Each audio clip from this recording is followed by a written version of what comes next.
Hey everyone, and welcome to AMC's Movie Talk for movie fans. I'm Chrisley Kennedy, and this is the show that brings you the day's biggest movie news and insight into what it all means.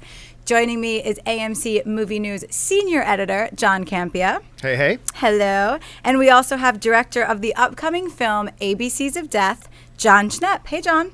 Hey, what's going on? It's good. And today we're going to get things started with this. It's finally here. After years of waiting and more years of development, we all finally get back to Middle Earth again as The Hobbit opens up in AMC theaters everywhere at midnight tonight. John, we know this was your most anticipated movie of the year. What are you expecting from The Hobbit tonight, and what should people in general expect? I think there are a couple things people are expecting. First of all, let's talk about the technical issue that everybody's hearing, everybody talking about, this 48 frames per second thing. I did get to see a sampling of The Hobbit in 48 frames per second about 9 months ago at CinemaCon in Vegas. Now, this is the first wide release motion picture ever to come out in 48 frames per second. And I will admit, I don't like it. I don't like the look of it. I don't like how it feels. But the good news is most theaters aren't showing it in 48 frames per second. I mean, it's still shot in 48 frames per second, but not every theater has the capability of projecting it like that. So the chances are the theater you're going to see it in is going to be 24 frames, so it shouldn't be too big of an issue. But let's get to the movie itself. The Lord of the Rings trilogy is one of the greatest accomplishments in the history of film. It's one of the greatest trilogies of all time, and I have always maintained that The Lord of the Rings: Return of the King, the final film of the franchise, is the single greatest achievement in cinematic history. I'm not saying it's the best movie of all time, but when you consider all the disciplines that go into making a motion picture, cinematography, costume, directing, writing, editing, visual effects, sound mixing. When you consider all the different elements, I contend that no single film has ever brought all of those disciplines together in quite an impressive package the way The Lord of the Rings: Return of the King does. Now, the one thing I haven't seen The Hobbit yet. It's one of these films that I decided I didn't want to see a press screening. I want to wait to the midnight screening and watch it with everybody else. But one thing I want to caution everybody with, and John, I want to get your insights on this too. Remember, this is not part 4 of the Lord of the Rings trilogy. The first Lord of the Rings movie, Fellowship of the Ring, was basically 3 hours of setup. It was the first movie of a trilogy, and it ramps up as any good story does. So my only fear with some audience people is that they might be going into The Hobbit expecting the next big crescendo. When remember, this is the first part of a trilogy. Expect it to be slower. Expect it to set up some beautiful story. These are the things we need to go into expecting, not expecting Return of the King. Anyway, Schnepp, what are you thinking about? Well, I mean, I'll disagree with you about Return of the King. It had like 85 endings, so I think it's a really good movie. It's not my favorite. It's all the elements coming together, but it just, if they cut out like maybe 40 of the 78 endings or whatever that they had, I would be more on your side. But The Hobbit, I'm totally cool with hanging out in the Shire and watching some dwarves sing an entire song. That's what I was saying earlier. It's like, I myself, I'm not going to nitpick it and like, how come they didn't get to a big fight at the third hour? Or, and everyone's coming in already knowing that it was 2 movies and then they made it 3. So everyone's like, yo, it's a money grab, man. They're just trying to hang out in that Shire for an extra hour. I don't know. Everyone's going to have a negative attitude because people love to complain and be sour about something. So I'm just ready to enjoy it. I'm glad I'm going back to Middle Earth. I'm going to hang out with a bunch of hobbits for 3 hours. The extended edition, when it comes out in 2 years or whatever, it'll be like 96 hours. It'll be like a full week of sleeping next to hairy-footed young children-looking men. I don't know. It'll be weird. The extended editions in 48 frames, Benny Hill style. I don't know what it's going to be like. But I'm excited to see The Hobbit. That's all I could say. Yeah, me too. Midnight tonight. And by the way, listen, if you're in the LA area, the AMC Movie News staff, we're going to be at the AMC Universal City Walk if you want to come down and say hi. So that's where we're going to be. But yeah, absolutely. The Hobbit, really excited. Little excited for midnight, Very huh, John? excited. All right. Last night, the highly anticipated first trailer of Guillermo del Toro's new film, Pacific Rim, hit the web and got a lot of people buzzing. For those of you who are unfamiliar with the project, the synopsis reads like this. When legions of monstrous creatures, known as kaiju, started rising from the sea, a war began that would take millions of lives and consume humanity's resources for years on end. To combat the giant kaiju, a special type of weapon was devised, massive robots called Jaegers, which are controlled simultaneously by 2 pilots whose minds are locked in a neural Narrow Bridge. The film stars Sons of Anarchy's Charlie Hunnam, Idris Elba, Charlie Day, and Ron Perlman, also of Sons of Anarchy. Schnepp, I think you had a chance to see the trailer. Does it live up to the hype? Totally. I mean, and also Guillermo del Toro wrote The Hobbit, so it's like he gets double flavor this weekend. Pacific Rim, I couldn't wait to see this trailer, and it just like kind of just showed up out of nowhere. I was like at home last night. I was like thumbing around on Facebook, and it was like, "Hey, Pacific Rim." I was like, "What?" It's like instantly watched it. Giant robots fighting monsters. It's incredible. So, this has been like, we just did like this whole thing about trailers earlier, John, and like just another giant trailer drop. So I literally just like popped open my desktop this morning and slapped up like Oblivion, Man of Steel, Pacific Rim, Lone Ranger, just to reabsorb all these trailers again. Plus Star Trek, 9 minutes of it's going to be playing in front of The Hobbit. Yeah. It's like it's a perfect week for nerding out on these crazy giant films. So Pacific Rim, I cannot wait to see it. Like, I'm a giant fan of monsters and robots and them fighting. I can watch that all the time. So it's funny you mentioned that because like about an hour-long break to watch hobbits hanging out singing songs and go back to robots fighting monsters. So. Yesterday John and I did a special episode just talking about these 5 big major trailers came out, and it was like 10 minutes after we finished editing it, Pacific Rim drops, and I get all these comments from people saying, "Why didn't you guys talk about Pacific Rim?" Because it wasn't out yet. But Dennis, I want to throw this over to you. You are a big fan of giant monster movies and cities getting destroyed, so type of stuff. Your reaction to Pacific Rim trailer? It was bleeping awesome. Yes, I am a big Godzilla fan. I like big giant robots, and it's big giant robots fighting big giant monsters. I mean, what else do you need? Nothing. Nothing. There is nothing else. You don't need love. You don't need shelter. You need giant monsters fighting giant robots. And the monsters look amazing in this trailer. Yeah. That one shot that we saw before from that little viral piece that went out about, I'm assuming, a dead kaiju on the aircraft carrier. Right. But that one coming over the bridge, and man, it looks so awe-inspiring. My one fear, lest I get accused of being too geeky about it, my one fear is I worry there might be potential for the giant robots to maybe look a little cheesy. I didn't totally buy into that one shot of the giant robot walking through the city, passing the buildings.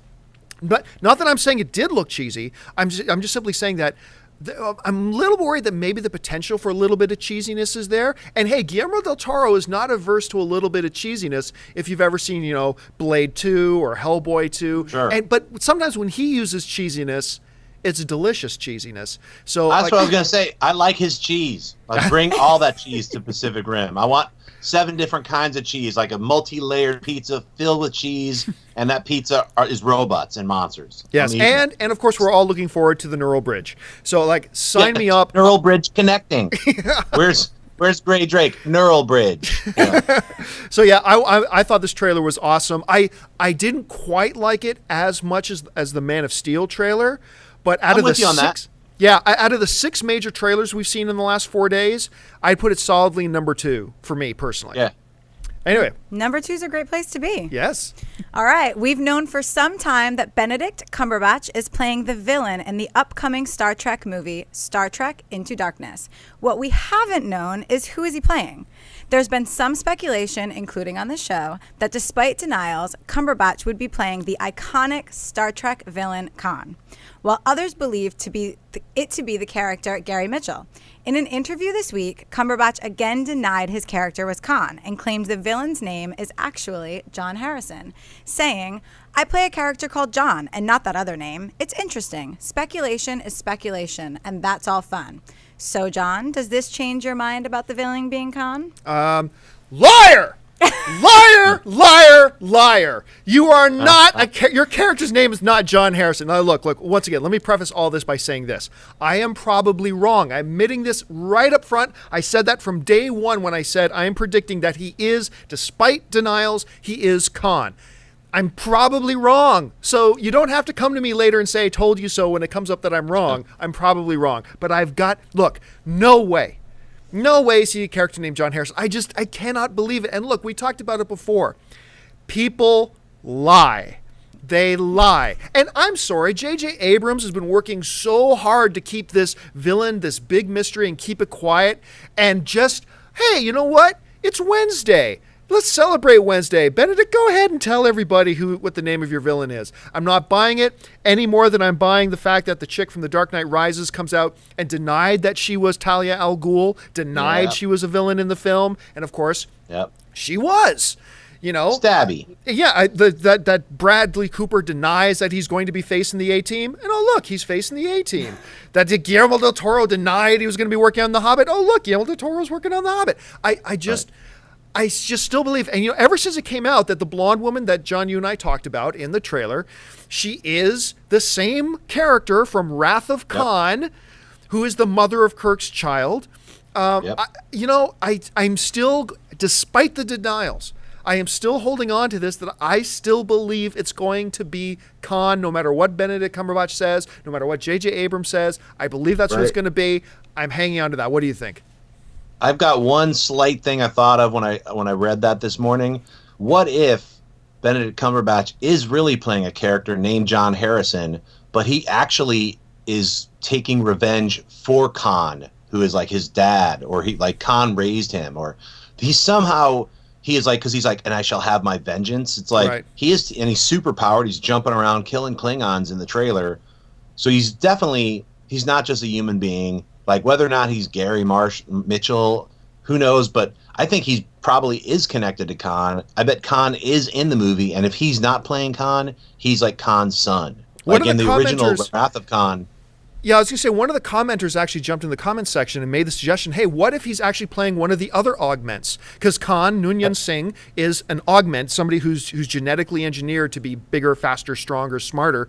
And he had a bunch of followers who were also augments. What if he's not Khan, but another augment? That would make sense when you look at him jumping around like a ninja in the trailer, right? I think that's the case. And if Wrath of Khan had that younger, like, son version for Khan on the ship that gets killed, like later on, I can't remember the actor's name, but I see that as like a higher possibility as opposed to the old switcheroo. But they've done it like a million times. Like Joseph Gordon-Levitt keeps saying he's not Batman. Whatever, dudes. It's like, let's see what happens. I don't know. Future Man of Steel, strange cameo at the end. What? Right? Who knows? I don't know. It definitely wouldn't be the first time someone in Hollywood has lied about a role. So, right. All right. The nominations of the upcoming Golden Globe Awards have just been announced. The Golden Globes have two separate categories for Best Picture, which include drama and musical or comedy. The nominees for Best Picture Drama are Argo, Django Unchained, Life of Pi, Lincoln, Zero Dark 30. The nominees for Best Picture Musical or Comedy are The Best Exotic Marigold Hotel, Les Miserables, Moonrise Kingdom, Salmon Fishing in the Yemen, Silver Linings Playbook. It's not unusual that genre films like comic book, sci-fi, and fantasy aren't represented on these lists. But in a year with two majorly successful and critically acclaimed genre movies, very conspicuous by their absence are films like The Dark Knight Rises and The Avengers. John, do you think there should be a spot on the list for one of these movies? And if so, which of the two deserves the spot more? I kind of mentioned this the other day that much like the Broadcast Film Critic Award nominations, I've got no beef with any of the films that are listed in there. Well, first of all, I should say this. The Golden Globes are a joke. Yeah, they're a joke. What do musicals and comedies have in common? Why are they in a separate category? Okay, so that aside, getting that out of the way. It's crazy. It is nuts. Nutty. Getting that out of the way. Look, I believe, I have said this before and I'll say it again. Let's look for a second at The Dark Knight Rises and The Avengers. Dark Knight Rises, one of the most critically acclaimed films of the year. If I got the numbers right, I believe it's an 87% critic rating, a 92% audience rating. Yes. The Avengers is a 92% critic rating, a 96% audience rating. When you get films like this, you've got to consider when they are critically acclaimed. The fans love them and they're successful. I think you've got to have some consideration. And I know, John, you're going to agree with me on this. If you're going to look at, out of The Dark Knight Rises or The Avengers, which of the two do you give it to? You give it to The Avengers. Right. I mean, we're well documented talking about the weaknesses. But let me make this argument here once again that I made before. I think critics, film journalists, filmmakers too, sometimes we lose sight of the fact, that movies are about giving the audience an experience. Whether that experience is about peace or love, happiness, fear, terror, tension, whatever it is, conflict, doubt, questioning, the idea is to give the audience an experience. And I made the argument the other day that no film this year, Zero Dark 30 and Les Mis come close, but no film this year has given a more amazing experience at the movies like the Avengers did to me. And when I said that, I started getting all these emails from people nitpicking, saying, well, the Avengers didn't do this right, and it didn't do this right, and its dialogue in this scene weren't good. Look, here's my analogy for all this. And John, you're the more experienced filmmaker. I want to get your insight into this, but here's my analogy. It's like, once again, food, right? Somebody gives me this dish. It's a rack of lamb with this amazing puree and a great salad with it, and I eat it and I lose my mind. It's just like unbelievable. The food was incredible. I say, this is one of the most amazing eating experiences I've ever had. And then the guy at the table next to me goes, well, they actually used too much salt. And they didn't have the oven set to the right temperature. And they didn't do this and they didn't do that. You know what? Maybe they didn't follow your formula. Maybe they didn't do that part right and that part right. But at the end of the day, it's about the result. What was the final result? And with a film like The Avengers, the final result was this crusty, old, jagged audience of film critics whooping and hollering and standing and cheering and screaming and buzzing when we went out of the theater, much like they did for Zero Dark 30 and Les Mis. Like, the reactions out of the theaters were amazing. When a film delivers the result, don't bother me with talk about your formula. Talk to me about the result. Did it give the experience? Was it memorable? Was it something that the audience loved? That, to me, you got to take into consideration. And for that reason, I think a film like The Avengers needs to be considered. I'm not saying it's the best movie. I'm not going to complain. I'm just saying it's got to be considered. John, what do you think? I completely agree. I think Golden Globes is a joke. It's just like, it's a payola, whatever, however you want to look at it. It's not a real award system. It's fun. So occasionally I've watched it every once in a while, but I haven't watched it in years because it's just silly. But the award system, just Best Picture, musical, or comedy, and then Silver Linings Playbook, which is neither. I saw the movie. I really enjoyed that movie. I think it's great, but it's not a musical, and it's not a comedy. It's about mental illness and people coming together. It's like it's a drama. So for it to even be in there, the Best Exotic Marigold Hotel as well, like, that's not a comedy. It's not a musical. I don't know. I'm a little confused at some of these things, but granted, I haven't seen Salmon Fishing in the Yemen, but saw it. Surprisingly good film. Good film. Yeah, it's on my list. So Avengers should have been in there. I definitely Django Unchained I haven't seen yet, but I haven't seen Life of Pi. But all these other films definitely are in the Best Picture category because they're great pictures. But I think Avengers got shafted. And I don't really know. Like, once again, Golden Globes, it doesn't really count, I guess, as an award. It's just like a kind of a freebie just to get actors to show up to sell advertising. So, sometimes these awards ceremonies are like, it doesn't really matter. Like, look, I won a Fleabee. You know what I mean? It's like, here's the greatest I think example, Avengers is going to sweep all the genre picture categories in any superhero or science fiction or genre based awards category that's coming out. So here's the greatest example of how much of a joke the Golden Globes are. Remember, the Golden Globes, for those who don't know, the Academy Awards, the Oscars, are voted on by a group of about 7,000 people who are basically mostly all film professionals. They're directors, they're writers, they're critics, they're executives, or whatever. They're all these people who work in the film industry. The Golden Globes are, at last time I checked, 79 people who are film journalists that write for outlets outside of the U.S. So they're film journalists who live in the U.S. that write for outlets outside of the U.S. Why that's a thing, I don't know. But one of the biggest, so they're mostly a lot of film critics. The Johnny Depp, Angelina Jolie film The Tourist, if I'm remembering the name of the film correctly, it had like a 58% critic rating. That includes the critics of the Hollywood Foreign Press, which is the Golden Globes. Like a 56%. But hey, we want to get Brad Pitt and Angelina Jolie and Johnny Depp to our show, so guess what gets nominated for Best Picture in that throwaway musical or comedy category? The Tourist. And Johnny Depp gets nominated for Best Actor. And Angelina Jolie gets nominated for Best Actress. It's like this show has no credibility. It's absolutely a joke. Yeah. But anyway, I don't want to go into it too much. But listen, we have actually run out of time, folks.